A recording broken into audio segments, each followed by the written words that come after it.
31장은 후계자, 모세의 후계자 여호수아에 관한 이야기입니다. 모세가 이제 드디어 이제 자기의 사명을 거의 끝내고 이제는 그의 후계자가 된 여호수아에게 모든 전권을 이제 이양하는 그러한 장면입니다. 그래서 우리가 이제 나이가 들면은 이런 것을 세대 교체라 그러죠. 세대 교체. 세대 교체가 일어나는 거죠. 그래서 1세대에서 2세대로 들어가는 겁니다. 1세대에서 2세대. 또 그래서 끊임없이 계속 3세대까지 계속 이어지죠. 그래서 우리가 한 세대는 가고 한 세대는 온다. 전도서에서 그 말씀이 있죠.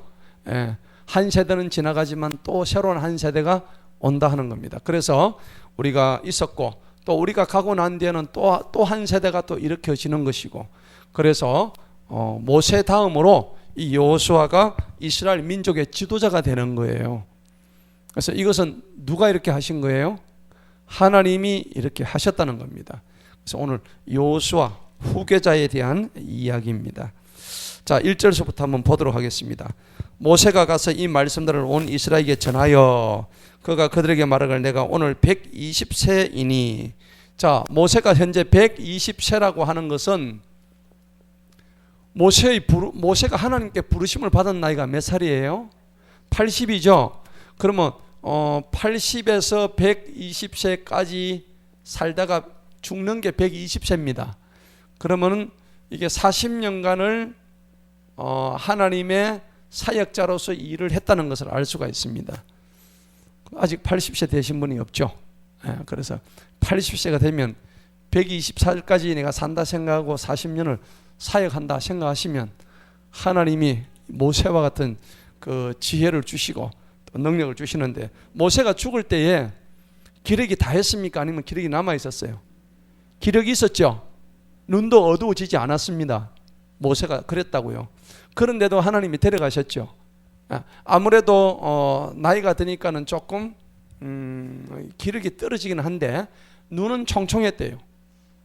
그 다음에 기력이 그렇게 세하지도 않았대요.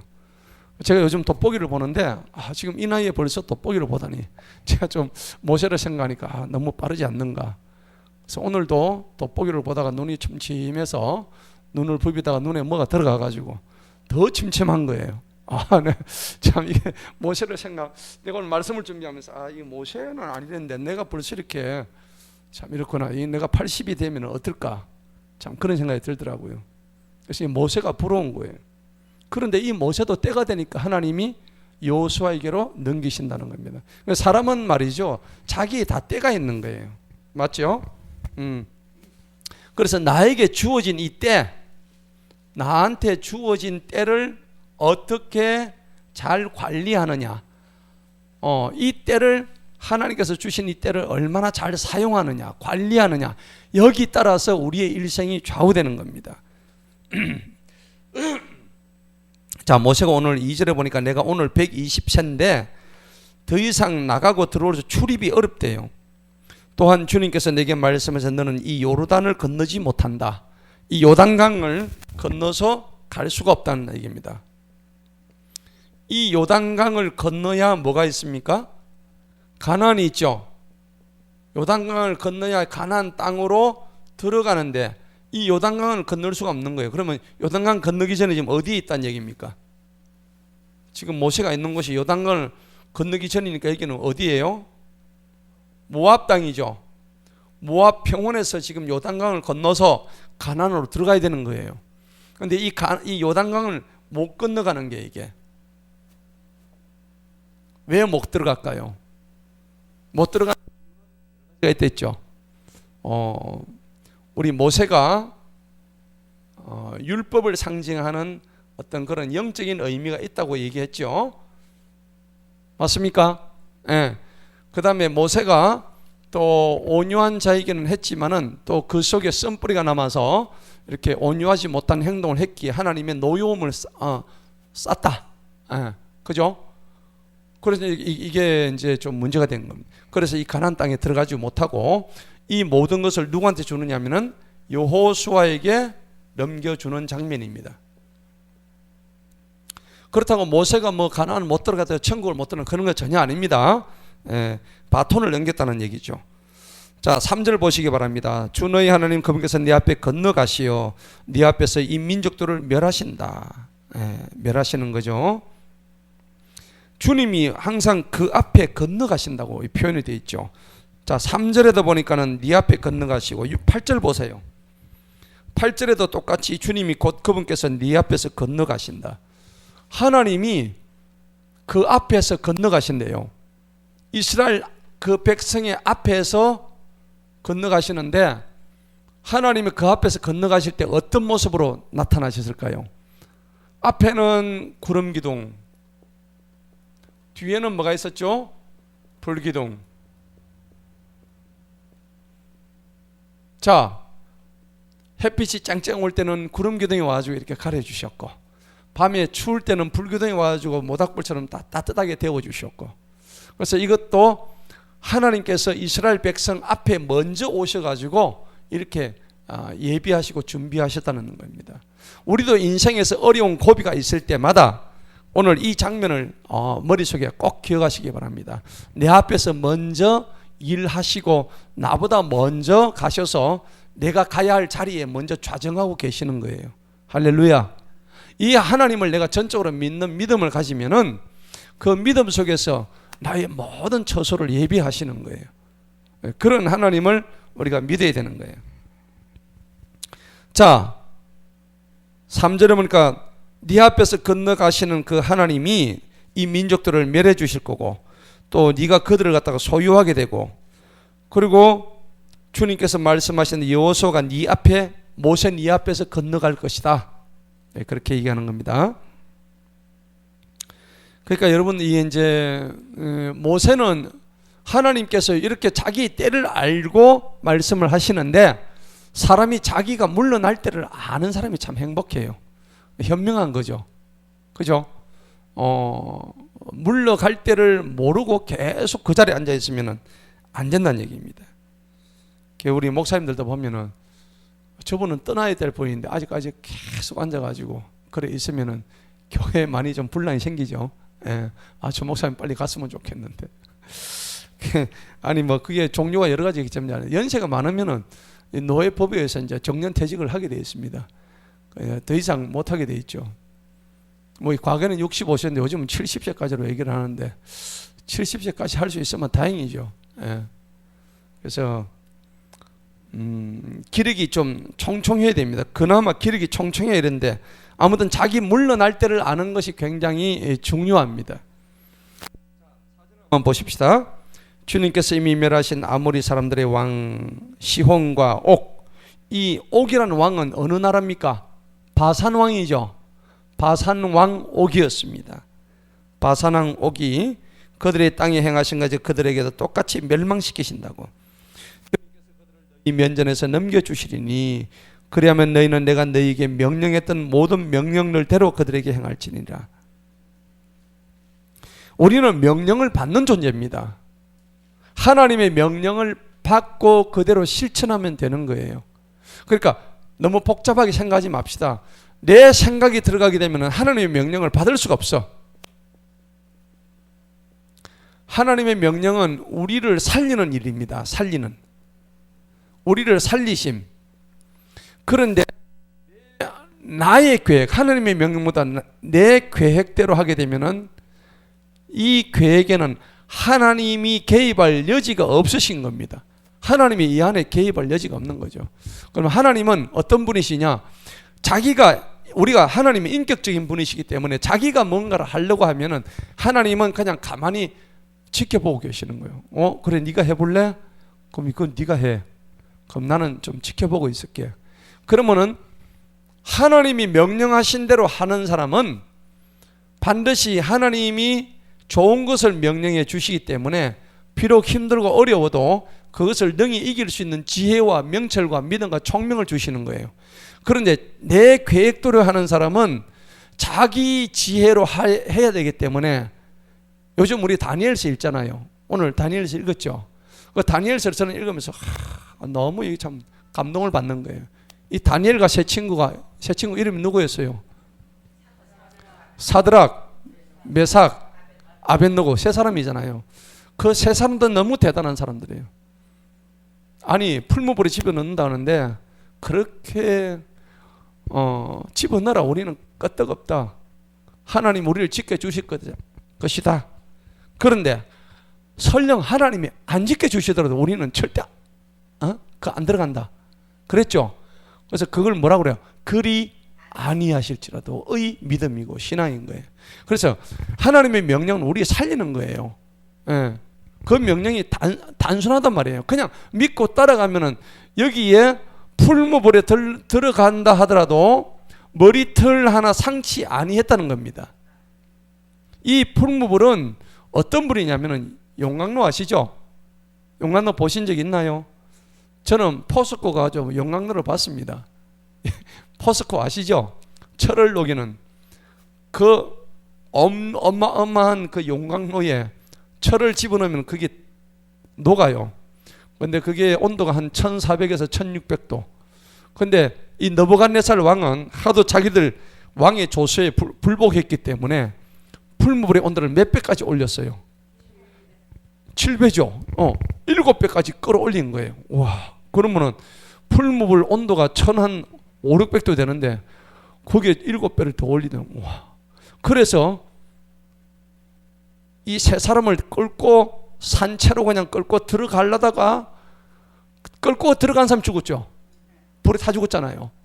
맞죠? 다니엘 우리 읽었잖아. 그 보면은 그럴 정도로 뜨거운 용광로에 들어간단 말이에요. 그런데 그 안에 들어가는 보니까는 세 사람 말고 몇 사람이 있었어요? 네 사람이 있었다고. 네 명이 있었다고. 근데 그 사람의 모습이 한 사람의 모습이 누구였어요? 예수님의 모습이었다고. 정말 여러분들 성경 잘 읽으시네. 성경을 많이 읽으시니까 이거 다 내용을 알고 계신단 말이에요. 정말 우리 선양가족 너무 대단하십니다. 안 읽으면 이런 대답이 못 나와. 그죠? 다니엘 너무 재밌죠? 너무 재밌어. 내가 12장까지 읽는데 얼마나 감동을 받았는지. 오늘은 특별히 그 뒷부분 아니고 1장부터 12장까지 또 두 번을 읽었어. 근데 너무 감동인 거야. 그리고 꿈에 대해서도 꿈도 두 번이나 나오잖아. 그런 나오는데 얼마나 이 다니엘서가 읽어보면은 이번 주 설교를 다니엘서 해야 되겠구나. 내가 그런 생각을 했어. 자, 그래서 하나님 명령은 단순하다는 거예요. 사람을 이렇게 살리는 거예요. 만약에 내가 내 계획대로 해가지고 안 돼. 나는 절대 저기 못 들어가. 풀무불에 들어가서 내가 어떻게 살아? 라고 생각했으면은 하나님이 개입하지 못했기 때문에 반드시 불타 죽었을 거예요. 그런데 딱 들어가니까 예수님이 나타나가지고 머리카락 하나 안 상하고, 나중에 또 다니엘이 또 다리오의 말을 듣지 않으니까 어떻게 돼요? 어디 집어넣어요? 사자굴에 집어넣어가지고 사자밥인데 다음날 다리오가 걱정이 돼가지고 다니엘아 니가 잘 있나? 니 잘 있냐? 그러니까 다니엘이 왕이시여 나 잘 있나이다. 그래가지고 진짜부터 이 다니엘이 하나님이 진짜 비게 하나님이다. 저 다니엘을 모함한 놈들을 저 사자굴에 집어넣으라 하니까 어찌 돼요? 집어넣는 순간 뼈가 으스러졌다 했죠.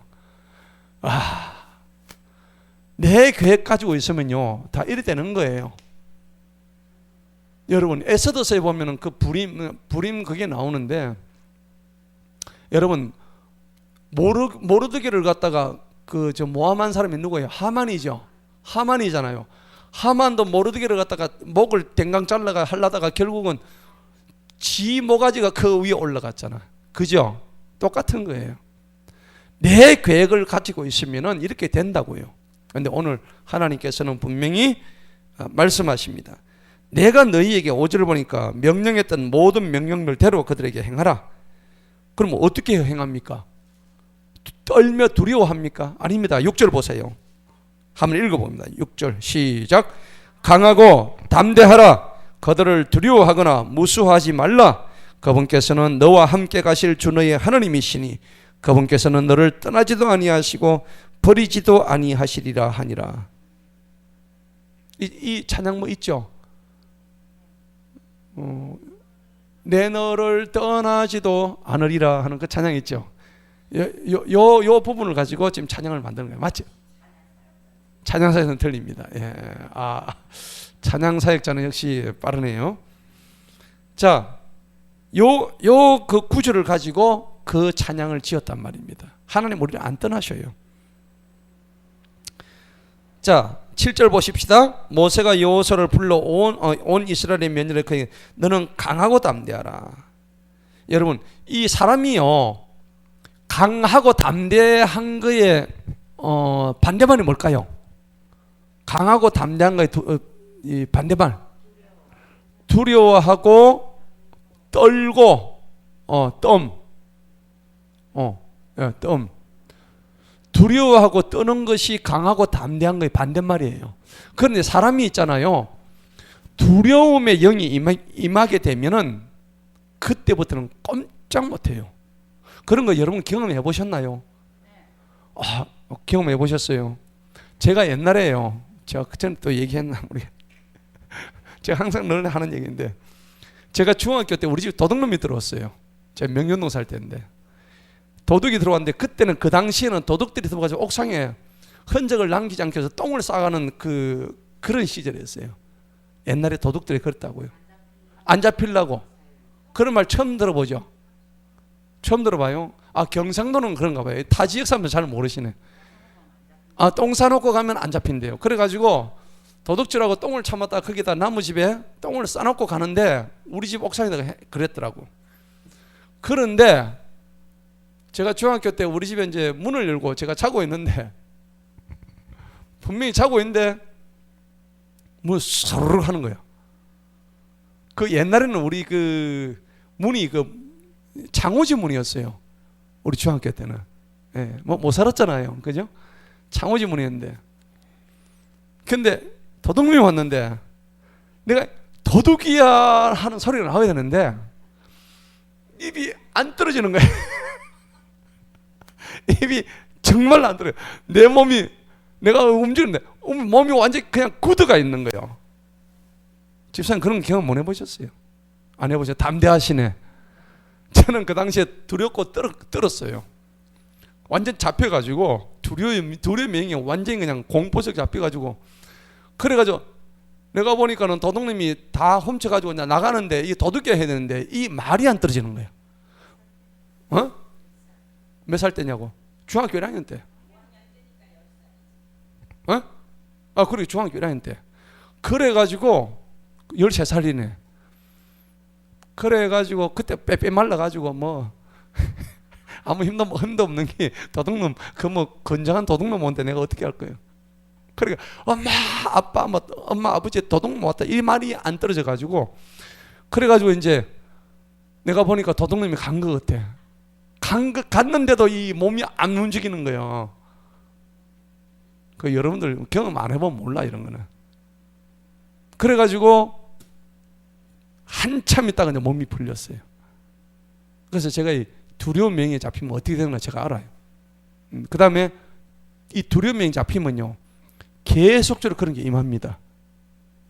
근데 이제 내가 예수님 알고부터 그 옛날에는 내가 전설의 고향은 군묘 있죠. 이런 거 보면 입을 뒤집어서 봤다니까. 옛날에는 남자가 다 정말 쪽팔려. 집사님 안 그렇죠? 응? 야, 그랬어요. 나하고 완전히 틀리네. 우리는 입을 뒤집어서 봤다니까. 이게 두려움의 영이 임하면은 이렇게 사람이 쫄아버린다니까요.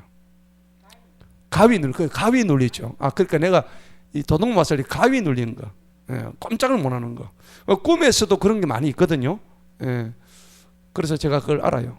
근데 강하고 두려워 말라, 강하고 담대라는 것은 두려움과 떨림의 정반대 말인데, 하나님은 우리한테 이런 걸 완전히 이길 수 있는 힘을 주셨어요. 맞습니까? 아멘? 예수 그리스도의 사단 마귀를 대적할 수 있는 능력과 권세를 우리한테 주셨다는 얘기입니다. 할렐루야. 제가 옛날에 전에 얘기했죠. 기도하고 있는데 마귀 새끼 와가지고 그때 장풍 썼다 아닙니까? 이 더러운 마귀 새끼야, 떠나가라. 근데 그걸 쓰니까 얘가 획 하고 들어가는데, 근데 목을 조르더라고요. 와, 이 마귀 새끼하고 한판 싸웠다니까. 교회 사천 기도원에서요. 기도실에서 난리 났다니까요. 뭐 그럴 수도 있겠지. 그런데 어쨌든 분명히 제가 이제 싸웠는데 그때부터 담대해지기 시작한 거예요. 이제는 전혀 두렵지가 않은 거예요. 그러니까 암이 와도 할렐루야만 나오는 거예요. 여러분, 암이 오면 어떻게 돼요? 당신 암입니다. 완전히 쫄아가지고 그럴 텐데, 암이 와도 요 정인 계시네. 암이 와도 내가 할렐루야 했거든요. 아무것도 아니야 이거는. 안 믿더라고. 안 믿는데 다음날 가니 암이라는데. 그때 의사 앞에서 내가 할렐루야 이랬다. 이 사람 이상하네. 그렇죠. 미리 알고 있었죠. 미리 하나님 알려주셨으니까, 네 암이다 하는 걸 알려주셨으니까. 그런데도 이게 절망이라고 보다, 이건 하나님이 주시는 선물이니까 난 감사하다. 바로 할렐루야. 이 강하고 담대하다는 게 바로 이런 거란 말이에요. 그죠? 그러니까 내 속에 있는 두려움 영들이 완전히 물러가 버린다는 얘기입니다. 오늘 이 모세가 얘기하는 것이 바로 이제 그런 거란 얘기입니다. 자, 8절 보십시다. 주님 곧 그분께서 내 앞에 건너가시니 그분께서 너와 함께 하시고 그분께서 너를 떠나지도 아니하시고 너를 버리지도 아니하신다. 두려워 말고 낙심치도 말아라. 모세야 힘내라. 자, 여호수아야 힘내라. 계속 하나님 말씀하십니다.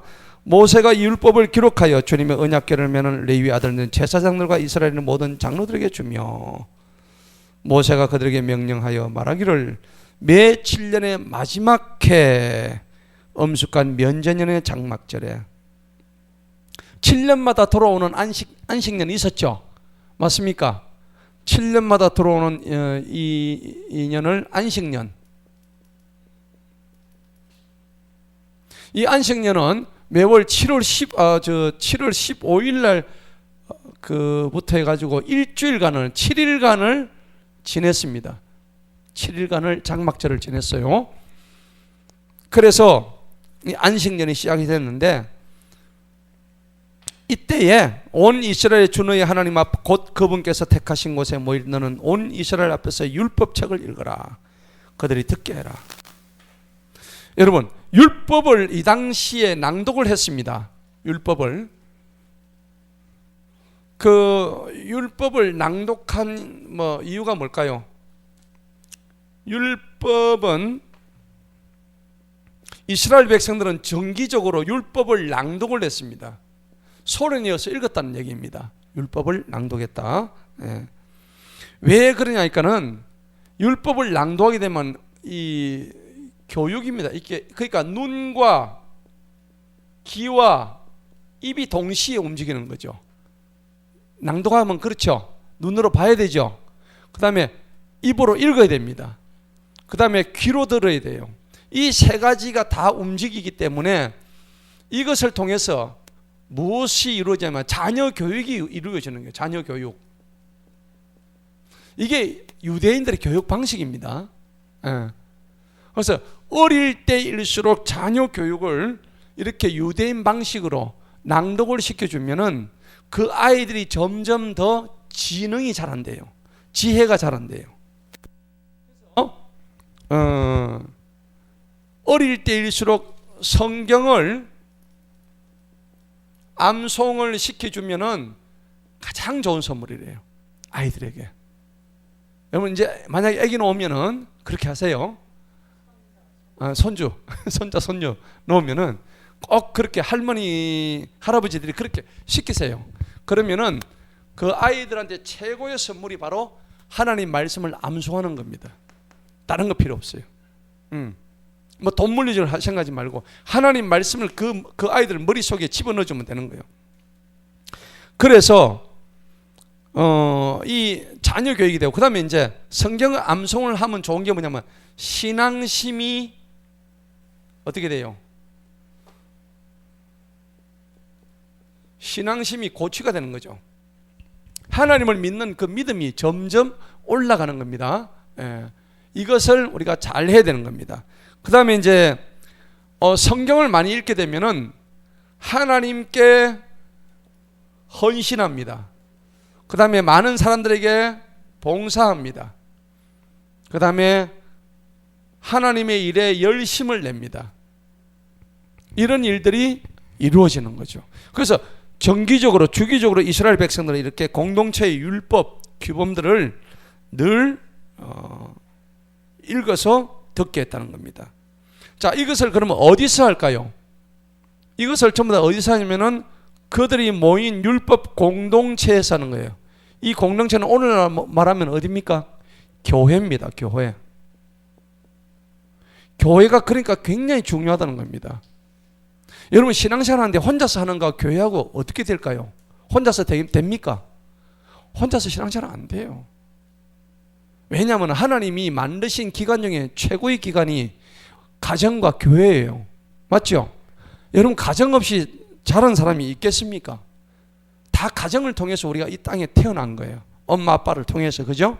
그 다음에 가정을 벗어나서 사람이 살아갈 수 있는 이 당시에 율법 공동체가 바로 이 교회였습니다. 교회. 이스라엘 백성들에게. 이 공동체를 떠나서는 자기 삶을 영위해 나갈 수가 없었다는 거죠. 그렇기 때문에 율법을 낭독하고 성경을 암송하고 했던 이 사실들을 우리가 알 수 있는 겁니다. 자, 12절 봅시다. 배 여자 모대 남자 내 어린아이들과 내 성문 안에 가는 내 낯선 자를 모으라. 그리하여 그들로 하여금 듣고 배워서 주의 하나님을 두려워하게 하고 이 율법의 모든 말씀을 지켜 행하라. 신명기 6장 4절에서 6절 보면은 쉐마의 말씀이 있죠. 들으라 이스라엘아 하는 쉐마의 말씀. 이것을 늘 그러니까 너는 막 그것을 네 귀에 네 목걸이에 걸고 다니라. 그리고 네 문지방에다 표시해 놓고 늘 그것을 읽고 먹고 마시고 해라. 그렇게까지 얘기했죠. 자 13절에 보니까 너희가 요르단을 건너가서 소유할 그 땅에 사는다. 아무것도 모르는 그들의 자손이. 왜 아무것도 모를까요? 요르단 건너가서 태어난 아이들은 몇 세대예요? 2세대죠. 2세대 3세대예요. 자 그러니까 1세대는 다 하나님께서 이제 거기서 다 뭐 그다 가시고 아무것도 모르죠. 2세대 3세대는. 그래서 그들이 듣고 주 너희 하나님을 두려워하는 것을 배우게 하라. 하나님을 두려워하는 것이 지혜의 근본이라 했죠. 여호와를 경외하는 것이 지혜의 근본입니다. 하나님을 두려워하지 않는 사람은 진정한 지혜가 없죠. 왜냐하면 세상 지식은 많을 수는 있겠지만은 하나님을 두려워하지 않으면 그들은 하나님이 계신 곳을 바라보지 않기 때문에 천국의 지혜가 들어가지 않습니다. 그러면 천국의 지혜가 들어가지 않으면 어떻게 돼요? 저들은 지옥 떨어지는 마귀의 자식들이라는 얘기입니다. 그죠? 그러니까 이거는 참 지혜가 없는 거죠. 이 땅에서 자기가 아무리 지식이 많아도 소용이 없다는 얘기입니다. 우리는 얼마나 복받은 사람입니까? 맞죠? 아멘? 예. 자, 그래서 이제 모세가 드디어 죽을 날이 다 왔습니다. 다 되었습니다. 14절 보세요. 주님께서 모세에게 말씀하시되 보라, 네가 죽을 네 날들이 가까웠으니. 뭐 죽을 날들이 가까운 건 아닌데 직접 이런 걸 기회 대놓고 네가 죽을 날이 가까웠다면 참 기분이 조금 묘했겠다, 그죠? 모세가. 자, 그런데 요소를 보라고 너도 회중의 성막으로 나오느라 내가 그에게 명령을 내리리라. 모세와 요소가 가서 회중의 성막에 나오매 주님께서 구름 기둥으로 짠 하고 성막에 나타나셨어요. 그리고 성막의 문 위에 머물렀습니다. 주님이 모세한테 드디어 말씀하십니다. 보라, 너는 네 조상들과 함께 뭐 한다고요? 16절 뭐라고 했습니까? 잠드는 게 뭐예요? 죽는다는 얘기입니다. 맞죠? 네. 하나님께서 자기의 사랑하는 백성들이 죽는다는 표현을 갖다 네가 조상들과 잠든다고 표현했단 말이에요. 이 표현은 창세기 곳곳에 많이 나오죠. 요셉이 네 열조들과 함께 죽는다. 히스기야가 죽을 때도 자기 조상들의 열조와 함께 묻혔더라 이랬죠. 예, 항상 이렇게 좋은 의미입니다. 그럼 그 조상은 어떤 조상이냐? 하나님을 잘 믿었던 조상들이에요. 그런데 믿지 아니한 사람은 이렇게 이런 표현을 잘 안 써요. 그래서 야곱도 그의 조상에게 돌아갔더라. 요셉도 자기 조상에게 돌아갔더라. 그리 되는 거예요. 자, 그런데 이 백성들은 어떤 백성이냐 보네요. 16절 봅시다. 이 백성들이 일어나서 이방인들 가운데 거하게 될 그 땅의 낯선 자의 신들을 쫓아서 음행을 행하러 간다. 음행의 종류는 두 가지가 있습니다. 영적 음행, 그 다음에 육신적인 음행, 두 가지가 있죠. 근데 둘 다 나쁘습니다. 예.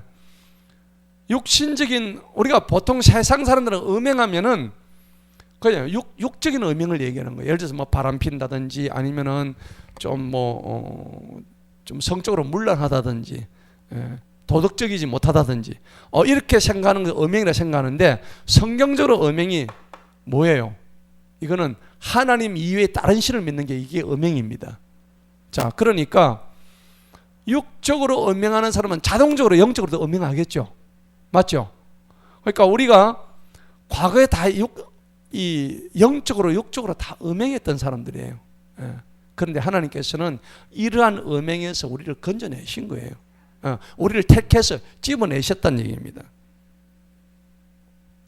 자, 그래서 이 백성들은 내가 자기들을 맺던 내 언약을 깨뜨린다. 사람은요, 우리가 이 하나님께서 이 모세를 통해서 율법을 주신 이유는 뭐냐니까, 우리가 하나님의 언약을 잘 지켰으면 이거 주셨을까요? 아니죠. 하나님의 율법을 이스라엘 백성들에게 주신 이유가 뭐냐니까, 인간이 연약하다는 얘기입니다. 인간의 연약성을 얘기하는 겁니다. 율법을 주신 이유는 뭐냐니까, 이 법을 안 주고는 사람이 안 지키기 때문에, 그래서 인간의 연약성 때문에 주셨는데, 그런데 이 율법을 잘 지키는가 보니까 오늘 본문 말씀 보니까 뭐라 그랬어요? 내가 죽고 난 지키러 봤는데 결코 아니에요. 너는 전부 다 이 언약을 깨뜨릴 사람이다. 그래서 도저히 안 되니까 누가 오셨어요? 예수님 오신 거예요. 그리스도께서 이 땅에 오셨다는 얘기입니다. 예. 그래서 이 오신 것을 볼 때 예수님이 그러면 이 율법이 안 지켜져서 율법을 깨뜨리기 위해서 오신 것도 있겠죠. 그렇지만은 이 율법 자체가 나쁜 겁니까? 아니죠. 율법이 그 자체가 나쁜 게 아니에요. 율법을 다 못 지킨 때문에 이 우리 인간이 문제가 되는 거지, 율법 자체는 잘못된 게 아니란 얘기입니다. 그러면 예수님이 이 땅에 오셨을 때 마태복음 5장 7절에 보니까는 내가 율법을 깨뜨리기 위해서 온 게 아니다. 율법을 어떻게 해요? 완성하기 위해서 왔다고 정확하게 나와 있어요. 그래서 우리가 율법을 뭐 잘못됐다 이렇게 생각하는데, 그리스도의 마침표는 율법의 완성입니다. 완전한 성취입니다. 율법을 성취하는 거예요. 그래서 율법 613가지의 율법을 완전하게 이루는 날이 언제냐? 예수님이 이 땅에 재림하셔서 우리가 그분의 나라에 들어가는 날, 이 모든 율법이 전체적으로 다 이루어진다는 겁니다.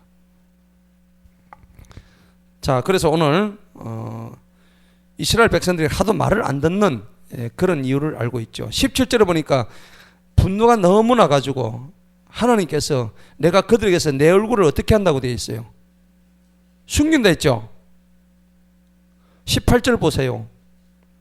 거기도 너가 다른 신한테 자꾸 돌이켜가지고 내가 그날에 반드시 내 얼굴을 숨긴다. 여러분, 얼굴을 숨긴다는 게 좋은 의미입니까? 나쁜 의미입니까?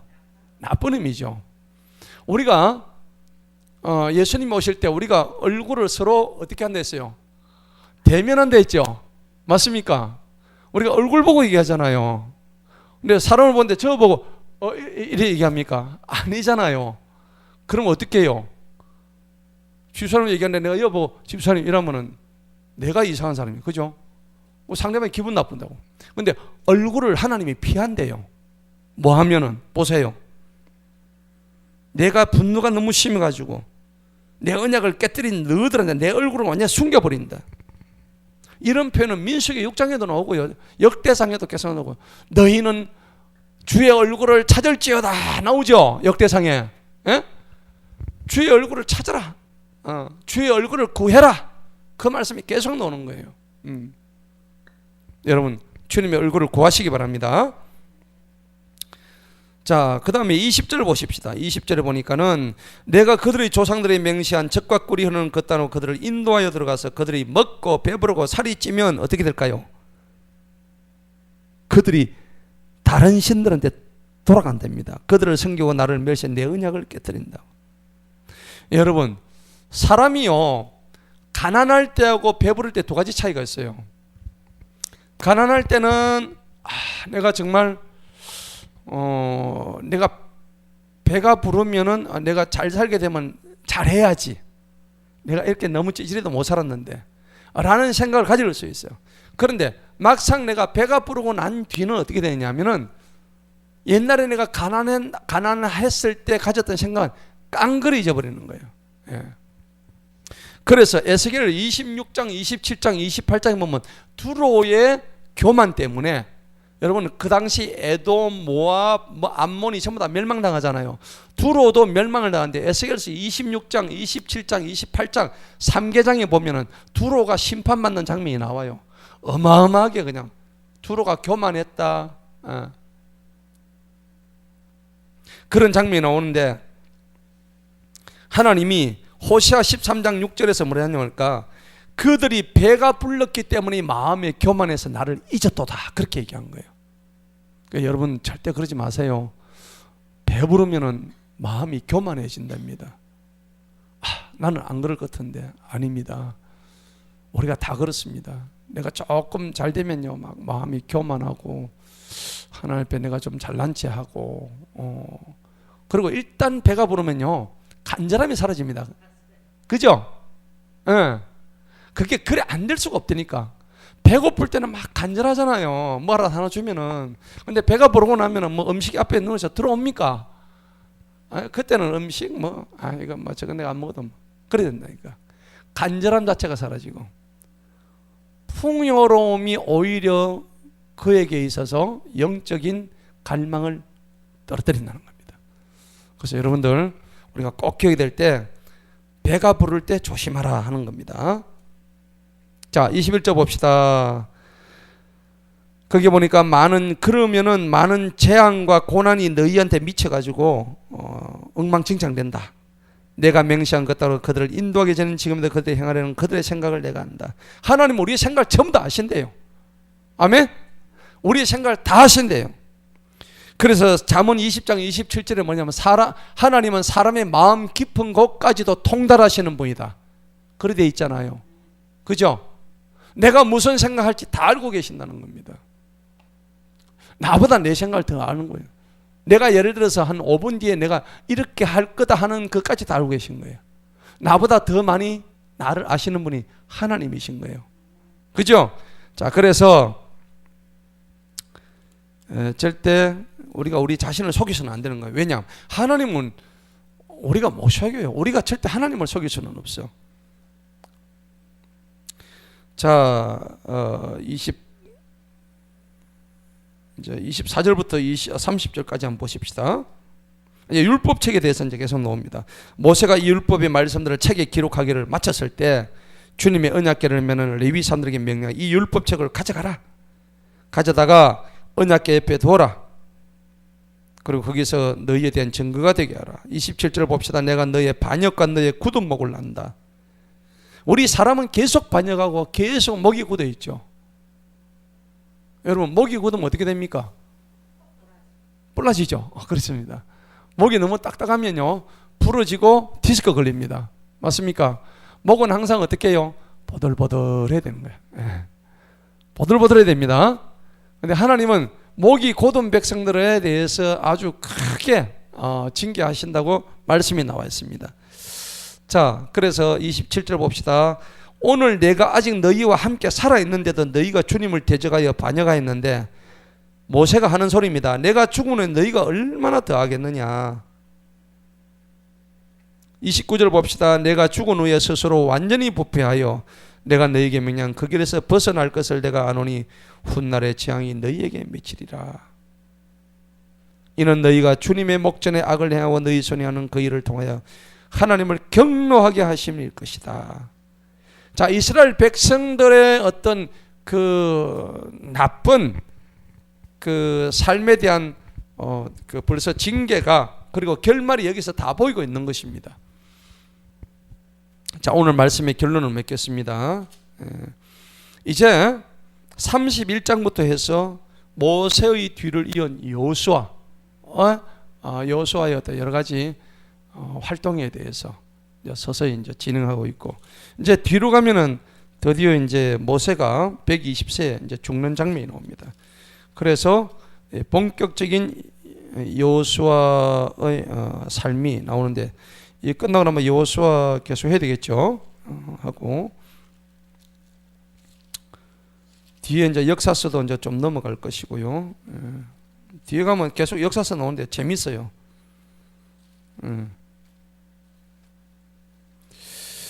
자, 오늘 신명기 31장 했습니다. 여러분들 오늘 여기 나온 말씀처럼 절대 우리는 하나님 앞에 교만하지 말고, 그리고 앞서 나가지 말고, 또 하나님께서 명령하시는 대로 해 나간다 그러면은 우리한테 주어지는 복은 이미 신명기 6장에서 말씀하시는 그 복과 28장에서 순종할 때 받는 그 복들이 우리의 복이 다 된다는 것을 기억하시고 우리 모두 순종해서 승리하시기를 축원합니다. 기도하시겠습니다.